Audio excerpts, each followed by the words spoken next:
Donc bienvenue à tous. Je suis vraiment ravie de parler avec vous de burn-out aujourd'hui. En fait, donc les différentes idée que je vais vous amener vient de deux conférences que j'ai fait.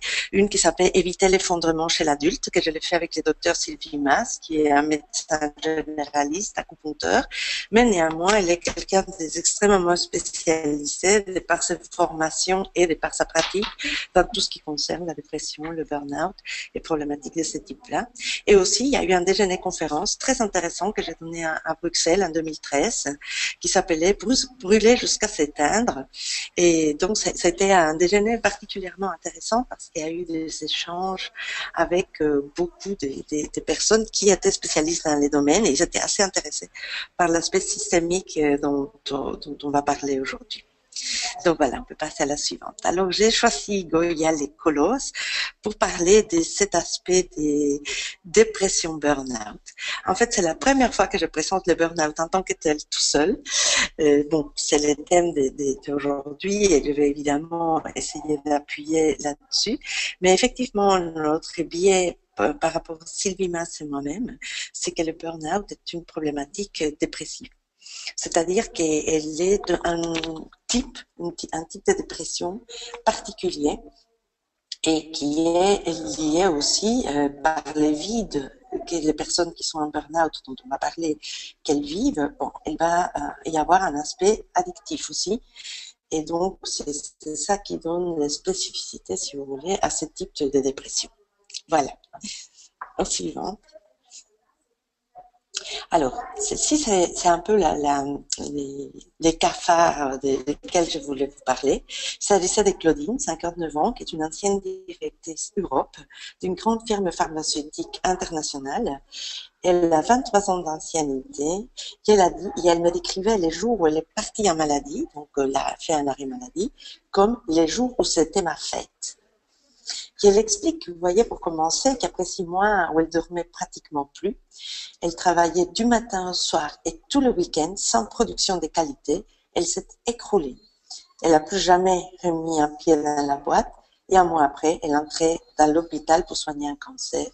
Et elle est convaincue aujourd'hui, même si effectivement il y a beaucoup des études qui parlent aujourd'hui du fait qu'il y a une dépression immunologique, donc pas seulement une dépression d'un terme de l'humeur, mais une dépression véritablement immunologique et que donc ça pourrait faire effectivement la lie des cancers et d'autres problèmes. Elle était convaincue que c'était ça. Et elle dit, chaque minute passée au travail, j'avais la peur au ventre, pouvez-vous m'aider?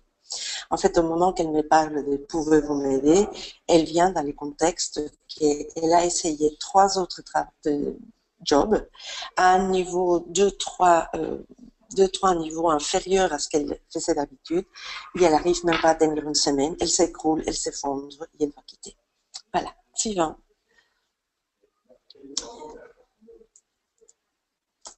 Alors, donc je voulais vous parler de quelques idées, comme je dis, des mots pour épeler burn-out. Et je prends ici du docteur François Baumann, quand le travail rend malade. Le paradoxe étant que la personne ainsi consommée n'est pas encore consciente d'être entrée dans une pathologie. Elle va poursuivre son travail à un rythme effréné, avec une absence d'efficacité, une redondance dans l'effort qui va entretenir cette démotivation. Et donc, il y a véritablement un paradoxe complet entre la démotivation qui va vivre la personne et la manière dont elle va s'impliquer au travail. Alors, ce que j'ai voulu vous retenir de cette petite introduction au burn-out, c'est le fait que c'est un aboutissement d'une tentative d'adaptation biopsychosociale, mais une adaptation qui est un dérapage complet, qui a l'impact de la communication sur l'évolution de tous ces symptômes et sur la nouvelle organisation de la personne par rapport à son propre comportement dans l'entreprise. Et qu'il y a aussi un apprentissage à faire qui est en lien avec ce qu'on appellerait la plasticité du cerveau. Et puis, qui y a véritablement, et ça je crois que vous le verrez très clairement dans les cas dont ils vont parler Olivier et Claude, qu'il y a une adaptation thérapeutique et parfois aussi avec un aspect coaching, selon des phases du problème, et adapté à l'individu et adapté à l'entreprise et au contexte personnel et familial de la personne. Je dois dire que moi, toutes mes situations de burn-out, je les travaille toujours avec les docteurs Mas. Donc, d'une part, parce qu'on a développé véritablement un tandem pour travailler là-dedans, mais aussi parce qu'on s'est rendu compte qu'en travaillant les corps et l'esprit en même temps, c'est ça qui nous permettait d'avoir un maximum d'efficacité. Merci, le suivant. Et je vous disais que j'avais besoin de parler un peu des dépressions, parce que pour moi, la burn-out est une sorte de dépression. Et j'aimais beaucoup ce qu'il dit un des journalistes au prix Pulitzer, Andrew Solomon, qui dit, puisque lui-même, elle était gravement malade de dépression à un moment donné, il dit que le contraire de la dépression n'est pas le bonheur, mais la vitalité. Et il dit, et c'était la vitalité qui semblait m'échapper au moment qu'il a été déprimé.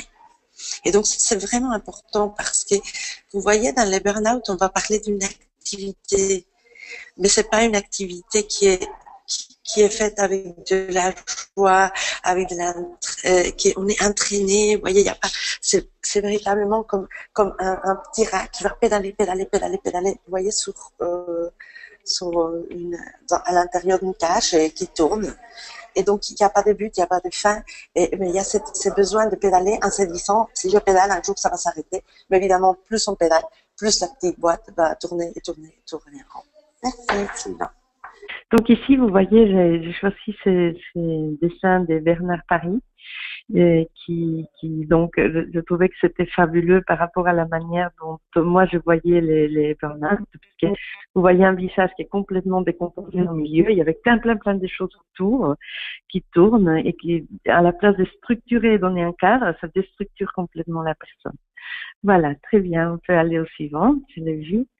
Donc ici, vous savez, la courbe Mas de Dr Sylvie Mas, et nous avons travaillé ensemble dans beaucoup de situations, et ça lui a permis à elle, vous voyez, de construire une courbe. Ce qui est intéressant dans cette courbe, vous voyez, c'est qu'il y a l'aspect que ça va de l'estress à la dépression et au burn-out. Et c'est un peu comme ça que nous, en écoutant vraiment des centaines de cas de burn-out et aussi de dépression, on s'est rendu compte que les gens qui étaient en burn-out, ils passaient par tous ces stades. Vous voyez, il y a les stades de stress. À un moment donné, il y a une chute dans la capacité de la personne. Il y a une réaction d'alerte. Elle se dit très stressée, elle n'en peut plus, elle est de mauvaise humeur, elle a la tension qui monte, des choses comme ça. Et tout d'un coup, elle commence à améliorer son stade. Elle est de mieux en mieux, hop. Et elle entre dans un stade de résistance. Et ce qu'on a pu constater, c'est que pour énormément de cas, donc statistiquement c'est très important, plus de 80% de nos situations entraient dans ce stade de résistance qui durait à peu près 2 ans. Donc il y a cette phase de tristesse adaptée, vous voyez, c'est adapté parce que la personne commence tout d'un coup à rechuter, à aller de moins en moins bien pour nous. Et donc, elle va pas être très bien, jusqu'à ce qu'elle passe à une phase d'épuisement. Et dans cette phase d'épuisement, et c'est à partir de cette phase d'épuisement, vous voyez, que souvent va se développer les burn-out. Mais on va revenir sur cette courbe, ne vous inquiétez pas. Alors, on va parler maintenant d'un autre aspect très important, qui est métaphorisé ici par l'écrit d'Edvard Munch, qui est l'anxiété. Tu peux passer les slides. Et donc, vous voyez cet aspect anxieux. C'est ça qui va faire en sorte, vous voyez, que les personnes puissent soit vivre d'autant plus mal cette manque de vitalité qu'est la dépression, ou entrer dans cet activisme qui est le burn-out. Donc, il dit que plus l'anxiété s'est installée et en fait, il dit que cette sensation d'avoir peur tout le temps, mais sans savoir ce qui me faisait peur, c'est à ce stade-ci que j'ai commencé à penser que c'était trop douloureux que pour rester en vie et que la seule et unique raison de ne pas me tuer était de ne pas blesser d'autres personnes. Et donc, véritablement, c'est l'aspect anxieux la plupart du temps. C'est pas le fait de ne pas avoir du sens à la vie, c'est qui est déjà assez douloureux. Certains d'entre vous ont certainement vécu, parce que c'est une expérience humaine, hein, c'est pas nécessairement qu'une pathologie, mais c'est ça qui est terrible.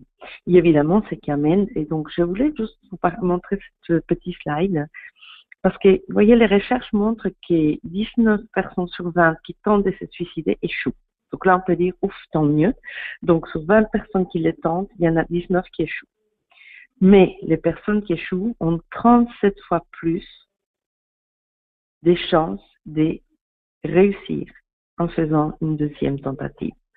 Donc, en fait, les premières qu'on appelle des alertes, peut-être ne sont pas si alertes que ça, quand en fait, ça augmente à tel point le fait que les gens puissent mettre leur vie en danger et même se suicider. Je voulais parler de cet aspect, et ça, ce sont des recherches de Jim Cohen de l'Université de Pennsylvanie, et qui fait, actuellement, il travaille plutôt sur l'anxiété et la dépression de patients cancéreux, mais il a travaillé pendant des années sur la dépression. Il est vraiment un des grands chercheurs, et il a été très prolixe. Il a écrit une quantité inouïe d'articles vraiment importante. Et moi, ce que j'aimais beaucoup chercher chez lui, c'est cette idée de difficultés interpersonnelles et la manière dont elle s'exprime pour une personne déprimée. Et donc, pour une personne qui a du burn-out, même si vous verrez qu'il y a une toute petite nuance dont je vais parler tout de suite. Donc, d'abord, ils disent que les interactions sont hostiles. Et ce qu'on a vu, que c'est surtout la mère vis-à-vis des enfants. Et dans une moindre mesure avec leurs conjoints, mais quand même, il y a de l'hostilité. Alors, moi, j'ai beaucoup cherché à comprendre pourquoi on parlait à un niveau familial que les mères étaient vis-à-vis des enfants aussi hostiles. Et en fait, je me suis rendu compte que c'était les managers qui étaient très, très hostiles vis-à-vis des personnes qu'ils managent, donc leurs collaborateurs, quand ils étaient déprimés et terriblement stressés. Et je me suis dit, eh oui, bien sûr, on n'a pas l'énergie pour s'occuper des personnes, et les enfants, on est bien obligés de s'en occuper. Et l'autre aspect qui m'intéressait aussi, vous voyez, c'est qu'il y a un mélange entre hostilité, et les gens, ils s'en ont marre qu'on s'occupe d'eux, quoi. Il y a vraiment une hostilité par rapport à la manière dont on s'occupe d'eux. Alors, ici, je parlais de l'expérience de soi de quelqu'un qui est déprimé. Il y a, le monde est OK, moi pas. Donc, c'est la même chose qu'il va dire une personne qui est en burn-out. Elles peuvent se plaindre en disant, oui, on a trop de travail, etc. Mais ils vont plutôt les prendre sur eux de dire, c'est à moi à résoudre la situation. Que ce soit l'entreprise qui déconne, que ce soit l'entreprise qui ne va pas, c'est à moi à y faire quelque chose. C'est dans ce sens-là que c'est important. L'émotion, c'est souvent du désespoir, à certains moments de renoncement, mais vous voyez la nuance dans le burn-out, c'est que la personne, elle est dans un mélange de je n'y crois plus, mais il faut quand même que j'y avance. Les actions, chez la personne déprimée, c'est ils font rien. Chez la personne qui est en burn-out, va être plutôt un activisme, mais tous les deux se disent à quoi bon. Et donc, il y a une perte de sens par rapport à ce qu'on fait. Et la personne entre en relation comme si les autres étaient mieux qu'elle. Elle s'éloigne, elle se plaint, elle les rejette, elle réagit à leurs critiques. Et surtout, elle se sent extrêmement incomprise du fait que tout le monde lui dit d'arrêter de travailler et qu'elle se rend compte que c'est impossible d'arrêter de travailler. Et la logique de tout ça qu'elle va tirer, c'est qu'il y a quelque chose d'intrinsèquement erroné en moi. Voilà, la suivante. Et l'expérience d'autrui par rapport à la personne déprimée va être des tu vas pas bien, il faut t'aider, mais en même temps on te surprotège, et en même temps tu nous agaces, et en même temps on a envie de te fuir. On l'exhorte à faire quelque chose. Alors ici, dans la dépression, c'est à bouger, bouge-toi, regarde, le ciel est bleu, c'est magnifique. Et vis-à-vis de la personne qui est en burn-out, c'est bouge-toi, mais dans le sens de change, continue fais quelque chose pour toi, change, c'est-à-dire arrête de faire de trop. Et on la traite, vous voyez, toujours, on agit comme si la personne n'était pas raisonnable. Elle n'agit pas pour son propre bien, elle manque de volonté, elle se sabote, elle ne fait pas les choses comme il faut. Et les gens se disent toujours, il y a quelque chose d'intrinsèquement erroné en elle. Et vous le verrez d'une manière bien plus claire et précise dans les cas qui va amener Olivier et Claude. Alors, quel changement nous cherchons? Et vous verrez qu'il y a véritablement la fait de proposer une nouvelle perception. Tu peux passer. Donc, vous voyez, l'idée, c'est que le modèle est centré sur les interactions entre les personnes et que c'est ça concrètement dans la scène professionnelle ou personnelle. Ce qui est très important, c'est que nous, on va vraiment mettre l'accent sur le processus qui fait perdurer le problème.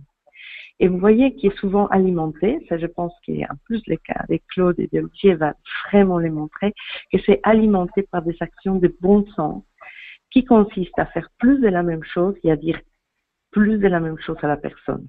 Par exemple, pour la personne déprimée, ça va être d'essayer de la remonter. ce qui va accentuer son sentiment d'inadéquation. Et pour la personne qui est en burn-out, ça va être de lui dire « tu en fais trop », ce qui va accentuer aussi son sentiment d'inadéquation. Ce qu'on va faire, c'est proposer d'actions qui soient ciblées, qui soient entièrement différentes, donc qui soient antagonistes à ce qui est mis en place, à ce que la personne se dit elle-même qu'elle doit faire et à ce que les autres, que ce soit les conjoints, les managers ou l'entourage en général, lui disent de faire. Et ce qui nous permet, c'est d'accompagner à la personne pour qu'elle puisse expérimenter des émotions nouvelles, des actions nouvelles qui vont lui faire vivre des situations nouvelles et qui vont l'aider à apprivoiser tous les obstacles qu'elle s'est mise.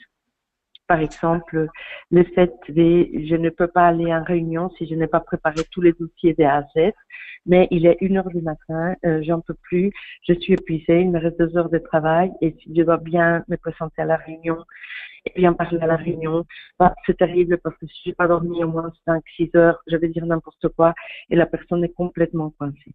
Et donc, vous voyez, par rapport au problème, ça va être des tentatives de solutions d'elle-même, de son entourage et des gens proches qui vont aggraver ces problèmes-là. Elle, en se mettant la pression, en se disant qu'elle est inadéquate et qu'elle doit faire beaucoup plus pour être adéquate, et les autres en lui disant tu dois en faire moins, tu dois en faire moins, et la personne va dire mais déjà en faisant tout ce que je fais, je n'y arrive pas, ils sont fous, ils se rendent pas compte, ils comprennent rien à rien. Ou ils m'agacent, ou évidemment, ils le font pour leur petite personne parce que mon mari, il veut que je continue à faire des plats à la maison et c'est pour ça que ça l'énerve que je travaille trop. Et donc, ils vont créer, vous voyez, cette hostilité dont on a parlé tout à l'heure. Et l'idée des Palo Alto classiques, évidemment, il y a d'autres manières de travailler comme les exceptions, etc., que nous utilisons aussi.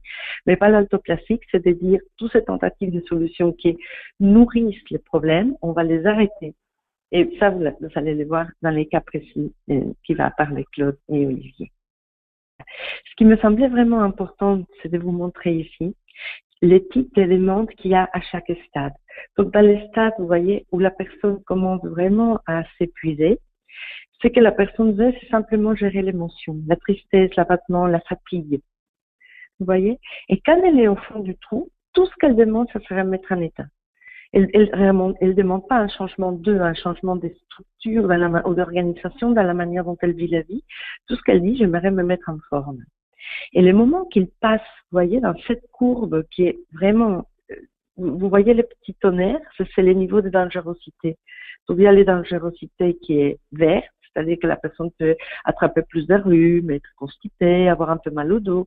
Après, qui est un petit peu orange au moment qu'il y a la chute et qui la personne a une tristesse et abattement. Donc ça, la personne peut avoir des moments vraiment difficiles, des grosses fatigues.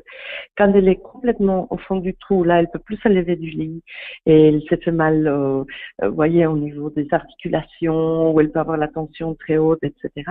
Mais au moment qu'il y a cette remontée qui va se passer, qu'on appelle la surcompensation, là, il y a rarement des demandes psy.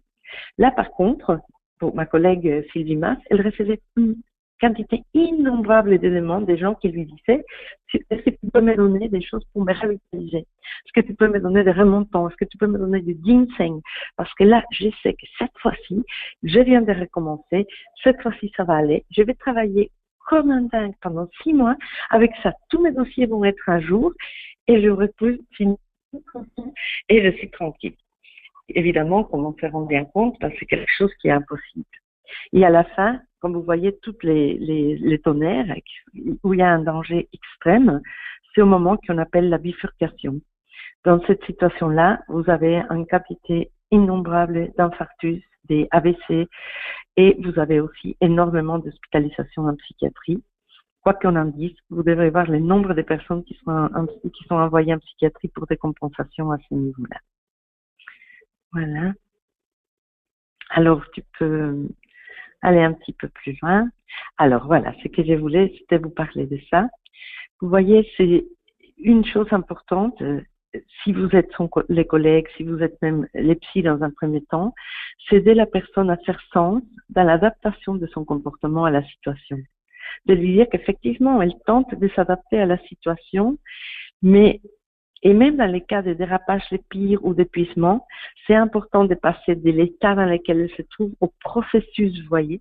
Nous, parfois, on utilise carrément la courbe de masse, on s'assoit devant la personne, on met la courbe là, et on la fait balader tout le long de la courbe, et souvent la personne dit « Ah, mais j'ai déjà été là même 2 fois ». Parce qu'évidemment, c'est pas une courbe qui va que dans un sens, parfois on revient, parfois on répète, et on reste en bas, parfois on fait la partie des surcompensations 1 ou 2 fois, on retombe, mais on fait la surcompensation, et jusqu'à ce qu'on part en bifurcation, et les gens disent « Ah, mais je suis là ». Et ils vont, eux, vous voyez, voir eux-mêmes leur trajectoire, et la manière dont, en faisant une adaptation qui est une adaptation, mais avec dérapage, ou une adaptation dans laquelle ils s'épuisent, ils peuvent comprendre comment ça se fait qu'ils en sont là. Et comme ça, ils peuvent vraiment se rendre compte du processus systémique interne, vous voyez, toutes les réflexions, les émotions pour lesquelles ils passent eux-mêmes, et externes, dans le sens de qu'est-ce qui se passe entre eux et l'entourage. Donc, une chose très importante, c'est aider la personne à comprendre l'impact de la communication sur les comportements et comment s'en protéger et comment l'utiliser. C'est-à-dire qu'on va leur dire, quand vous êtes en train de dire à votre conjoint, écoute, c'est pas grave, mais que le médecin vous a déjà dit que vous allez avoir un infarctus si vous continuez et que vous continuez à travailler, ça ne fait qu'empirer la situation. Et évidemment, votre conjoint va dire, mais tu déconnes, quoi, il faut que tu arrêtes. Après, vous voyez, l'idée, c'est de permettre un véritable apprentissage. Et c'est important que la personne puisse faire des nouvelles expériences. Si des tâches, hypnose, relaxation, nouvelles sensations. Plus c'est multisensoriel, mieux c'est. Mais aussi, même si vous êtes le manager, la collègue, l'ami, vous pouvez lui dire, tiens, ça serait intéressant que tu fasses l'expérience de te reposer 1 heure avant de continuer à travailler. Est-ce que tu travailles plus vite ou non? La plupart des gens vont dire, pas du tout, je n'ai pas 1 heure à perdre, mais vous pouvez juste leur proposer une fois faire cette expérience et calculer le temps que ça leur prenne de finir le rapport et de voir s'il y a véritablement une différence. Et aussi de construire, là évidemment étant un thérapeute, votre propre intervention comme un processus qui va correspondre au sien. Donc vous voyez, c'est important d'inclure ici tous les processus interactionnels et contextuels.